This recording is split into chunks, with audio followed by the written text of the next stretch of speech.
Van Halen's reunion tour was canceled because David Lee Roth refused to pay tribute to Eddie, Alex Van Halen says.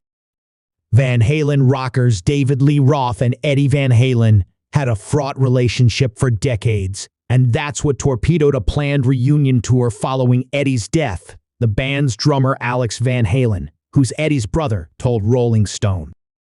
The thing that broke the camel's back, and I can be honest about this now, Alex explained, was I said, Dave, at some point, we have to have a very overt, not a bowing, but an acknowledgement of Ed in the gig.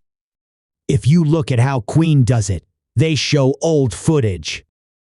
And the moment I said we gotta acknowledge Ed, Dave effing popped a fuse.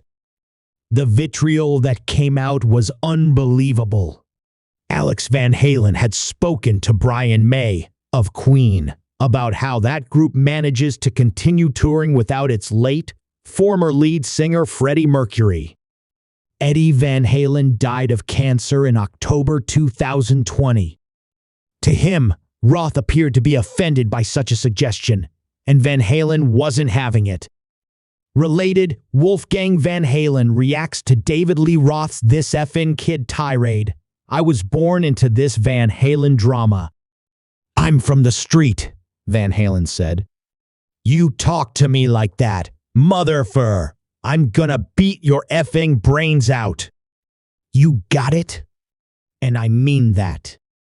And that's how it ended. Roth declined to comment for the magazine. AEW has reached out to a representative for him. It's just, my God. It's like I didn't know him anymore, Van Halen said. I have nothing but the utmost respect for his work ethic and all that. But, Dave, you gotta work as a community, motherfucker. It's not you alone anymore.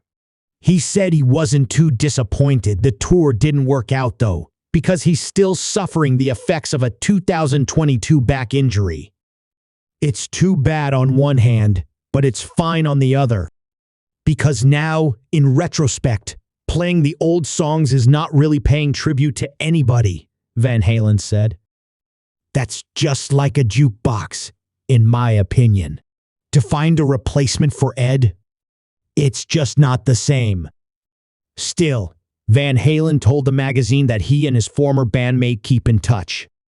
He writes about his time with Eddie in his new memoir, Brothers, which comes out Oct. 22.